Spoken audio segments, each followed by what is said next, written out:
بسم اللہ الرحمن الرحیم۔ اچھا جی، ہم نے آج اپنی کور کمیٹی کی میٹنگ بلائی ہے۔ اس میں ہم نے پوری اپنی فیوچر پلاننگ وہ ڈسکس کیا کہ آگے ہم کیا کرنے جا رہے ہیں۔ اس کے علاوہ ہم نے جس طرح کا تشدد کیا گیا، کیونکہ ہم اب پوری طرح رپورٹس آ رہی ہیں کہ ہوا اصل میں کیا، کس طرح کی حربے استعمال کیے گئے، اور جس طرح کی رپورٹس آ رہی ہیں، ہم نے فیصلہ کیا۔ محمود خان پلیز آئیں۔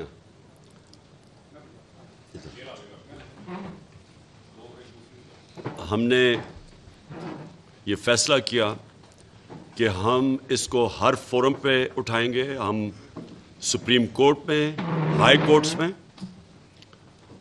ہم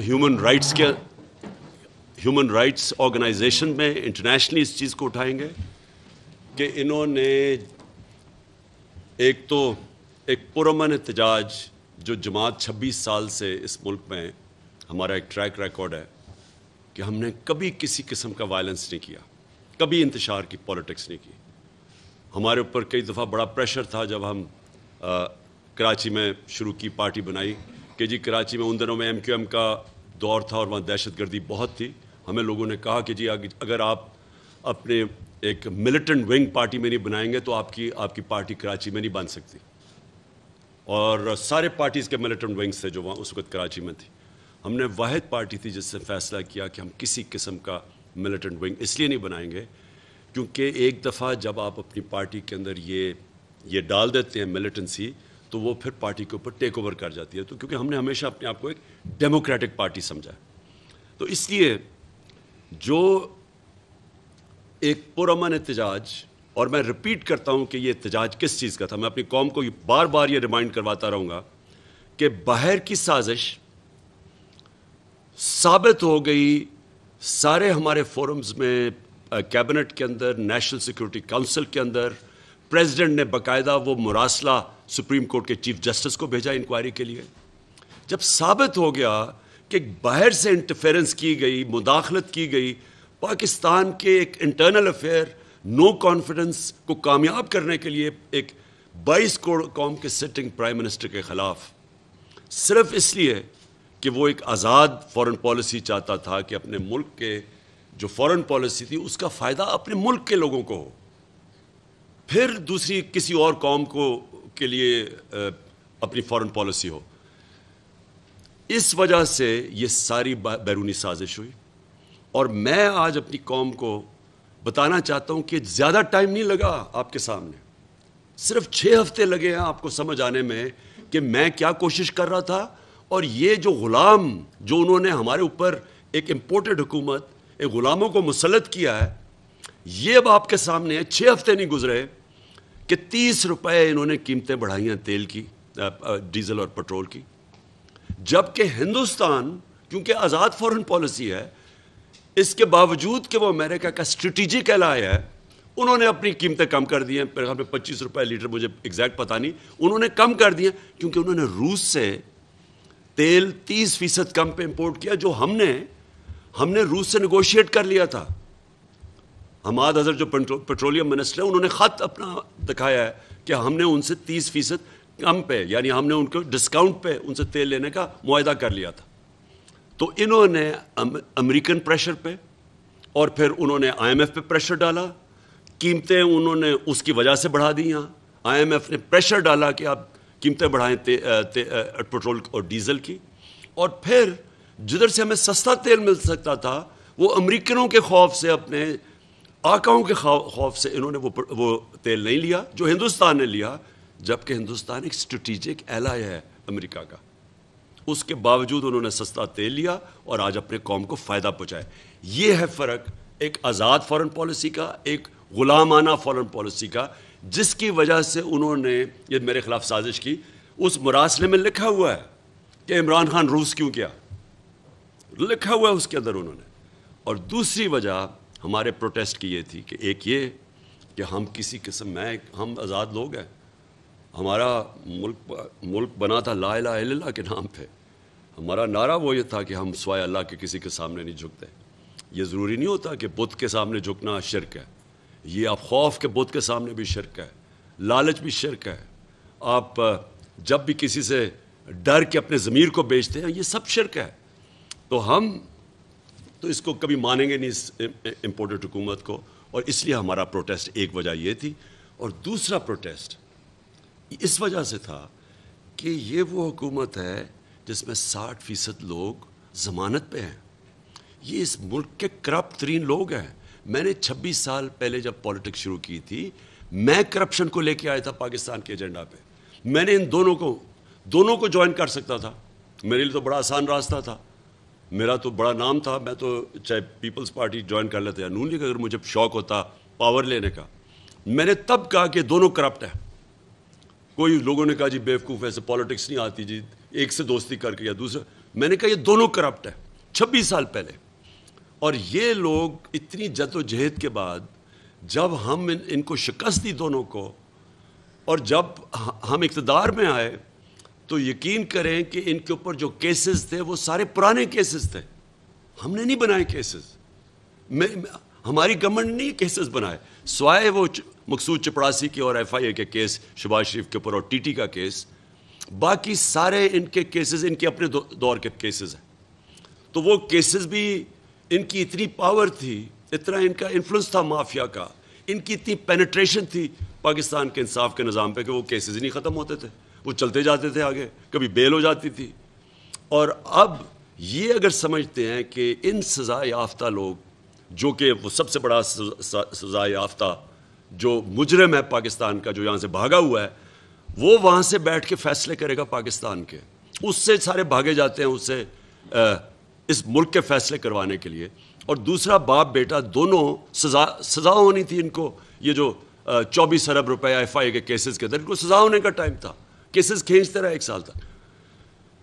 ان کو دونوں باپ بیٹا ضمانت پہ اگر یہ سمجھتے ہیں کہ ہم ان کو ایکسیپٹ کر لیں گے, میں آپ کو آج کہتا ہوں, میں نے آج اپنی ساری کور کمیٹی کے سامنے کہا, میں اپنی جان قربان کر دوں گا, میں کبھی ان کو ایکسیپٹ نہیں کروں گا. میں ان کے لیے آخری دم تک لڑنے کے لیے تیار ہوں. اور ہم نے آج یہ فیصلہ کیا ہے, آج ہم نے اپنا جائزہ لیا ہے, ہم نے پوری تیاریاں شروع کر دی ہیں. میں نے ان کو 6 دن کا ٹائم دیا تھا, اس کے بعد میں اناؤنس کروں گا کہ ہم پھر کب آ رہے ہیں اسلام آباد, اور انشاءاللہ اس باری تیاری کر کے آئیں گے. انہوں نے جو ہمارے ساتھ کیا, جس طرح کا تشدد کیا, جو انہوں نے گلو بٹ ہمارے خلاف استعمال کیے, جس طرح کے انہوں نے کیسز بنائے, سب کے اوپر, ہم سب کے اوپر کیسز بنا دیے, ایف آئی آر کاٹ دیے. کیونکہ ان چوروں کا یہی کام ہے, یہ جو مافیاز ہیں ان کا کام ہی یہ ہے کہ یا تو لوگوں کو خرید لو, جس طرح ججز کے اوپر وہ جو کوئٹہ بینچ کے اوپر بریف کیس لگتے تھے, جو سارے انہوں نے ٹیلی فون کال کر کے ججز سے وہ جسٹس قیوم سے فیصلے لے رہے ہیں, یہ شہباز شریف یا ان کی پارٹی والے. یا پھر سپریم کورٹ کو ڈنڈوں سے حملہ کر لو اگر وہ پیسے نہ مانگے, اگر جسٹس سجاد علی شاہ, یہ تو وہ مافیا ہے. یا پھر ٹیپیں بنا لو ججز کے اوپر اور ان کو ٹیپوں سے بلیک میل کرو, یہ تو وہ مافیا ہے جس کو سپریم کورٹ نے کہا تھا سسلین مافیا. تو یہ لوگ اب ہمارے اوپر کیسز بنائیں گے, کتنی ایف آئی آر کاٹیں گے. ہم نے فیصلہ کیا, پہلے تو مارچ کی تیاری آج سے میں نے سب کو لگا دیا کہ ابھی سے اپنے اپنے حلقے میں جائیں اور تیاری کریں, اور تیاری کریں اب وہ کہ جو انہوں نے ہمارے سے کیا ہے اس کو ہم نے کیسے کاؤنٹر کرنا ہے, وہ ہم نے پورا پلان بنایا ہوا ہے. دوسری چیز, سپریم کورٹ میں ہم جائیں گے پٹیشن لے کے, اور سپریم کورٹ سے آج ہم پوچھیں گے, ہم انشاءاللہ منڈے کو لے کے جا رہے ہیں پٹیشن, کہ کیا اس ملک کے اندر ایک پرامن احتجاج, اور احتجاج بھی ان چوروں کے خلاف, پرامن احتجاج, کیا یہ اس ملک میں ایک ڈیموکریٹک پارٹی کا حق ہے یا نہیں ہے. ہمیں واضح طور پہ بتا دیں کہ کیا یہ پکڑ دھکڑ ہونی ہے اگر ہم اگلے پرامن احتجاج کریں گے یا نہیں ہونی. ہمیں یہ واضح طور پہ بتا دیں سپریم کورٹ کہ یہ ہمیں ساری جگہ سڑکیں بند کریں گے, کنٹینر لگائیں گے, ملک کو تنگ کریں گے, سب کو بند کریں گے. 20 لاکھ لوگ لندن میں عراق وار کے خلاف نکلے, ایک کنٹینر نہیں لگا, ایک کچھ نہیں کو, کسی نے کسی کو نہیں پکڑا, کسی نے رات کے اندھیروں میں چھلانگیں نہیں ماری ان کے گھروں کے اندر اور ان کی عورتوں کو تنگ کیا. میں یہاں ڈاکٹر یاسمین کو بٹھایا ہوا ہے, ڈاکٹر یاسمین 70 سال سے اوپر ہے. ان سے جو سارے ان کی ویڈیو چل رہی ہے کہ جو انہوں نے کیا ہے ہمارے ساتھ, کہ ہم جس طرح کوئی ملک دشمن تھے, ہم پتہ نہیں کوئی اسلام آباد میں کوئی انتشار پھیلانے آ رہے تھے. ہم نے 126 دن کا دھرنا کیا ہوا ہے اسلام آباد میں ڈی چوک میں. بتایا ہم نے کیا کوئی توڑ پھوڑ کی, کوئی کسی کو کچھ کیا. وہ بھی جو انہوں نے کیس بنایا وہ پی ٹی وی کا, میں چیلنج کرتا ہوں وہ فراڈ تھا. میں چیلنج کرتا ہوں, مجھے بتائیں وہاں سی سی ٹی کیمرہ لگے ہوئے, وہ ہمارے نہیں تھے. ابھی ہمیں انفارمیشن ہے انہوں نے کئی درختوں کو آگ لگا دی. وہ صاف نظر آ رہا ہے کہ وہ ہمارے لوگ ہی نہیں تھے. وہ ایک جگہ پولیس والے کر رہے تھے, ایک جگہ نون لیگ والے لوگ کر رہے تھے ہمارے اوپر ڈالنے کے لیے, کیونکہ یہ مافیا ہے. ہمارا ہمیشہ پرامن احتجاج رہا ہے. میں اگر پاکستان میں فیملیز کو بلا رہا ہوں, فیملیز کو کہہ رہا ہوں کہ آپ آئیں, اور فیملیز تھی رات صبح کے سارا راستہ جو میں اسلام آباد انٹر کیا 7 گھنٹے لگے, دونوں طرف سڑک کی تصویریں آپ کی, عورتیں کھڑی ہوئی ہیں, بچے لوگوں نے اٹھائے ہوئے ہیں. تو کیا ہم انتشار کرنے آ رہے تھے؟ تو ہم نے سپریم کورٹ کو انشاءاللہ منڈے کو جائیں گے. ہم نے سی سی پی اے لاہور اور وہ جو دوسرا ڈی جی آپریشنز ہے, ہم نے ان کے ڈی آئی جی آپریشن, ہم نے اس کے اگینسٹ عدالت میں جانا ہے, ان کے اگینسٹ ایف آئی آر کٹوانی ہے جو انہوں نے کیا. اسلام آباد کا جو آئی جی ہے, جو مجرم, اس کو سزا ہونے والی تھی لاہور کی سیف سٹی میں, اس کو اس نے بٹھایا یہاں تاکہ یہ غلط کام کرے. ہم نے جن ہم نے نام لکھ رہے ہیں پولیس آفیسرز کے, ساروں کو ہم نے لے کے جانا ہے, ان کے اوپر ایف آئی آرز کاٹیں گے. ہم نے ان کو کبھی ان کے سارے نام سارے سوشل میڈیا پہ ان کی شکلیں ڈالیں گے جو انہوں نے اس ملک کے ساتھ کیا ہے. اور میں اپنے سپریم کورٹ کو, اپنی عدلیہ کو, دیکھیں یہ پاکستان کی جمہوریت کا اب امتحان ہے. کیا ہماری جمہوریت میں یہ آپ اجازت دیں گے کرنے کے لیے؟ کیا آگے اگر آپ پرامن احتجاج کے دروازے روکیں گے تو کیا ہم گھر میں چپ کر کے بیٹھ جائیں گے اور قبول کر لیں گے ان سب کو؟ کیا ہم بھیڑ بکری جو ہم ایکسیپٹ کر دیں گے ان چوروں کو, ان امریکنوں کے غلاموں کو؟ ہم تو نہیں کرنے لگے ان کو. ہمارے لیے کیا راستہ رہ جائے گا؟ میں بڑے ادب سے اپنی عدلیہ سے کہنا چاہتا ہوں کہ امتحان یہ آپ کا بھی ہے. ہم جا رہے ہیں آپ کے پاس, ہم سارے لیگل طریقے کریں گے, ہم ہائی کورٹس میں جائیں گے. ہمارے انہوں نے لوگوں کو نیچے پکڑا, اور جو تشدد کیا, اور جو انہوں نے راستے میں کیا لوگوں کے ساتھ, اور جو عورتوں کے ساتھ کیا, میں صرف جو عورتوں کے ساتھ, جو وکلا کے ساتھ کیا, وکیلوں کی بس ہے, وہ وکیل وہاں ہیں صرف, ان کے وہاں عورتیں وکیل بھی تھی, جس طرح انہوں نے پکڑ کے ان کو مارا ہے. یہ ہے شریفوں کا کلچر, یہ ہے ان ڈاکوؤں کا, چوروں کا, مجرموں کا.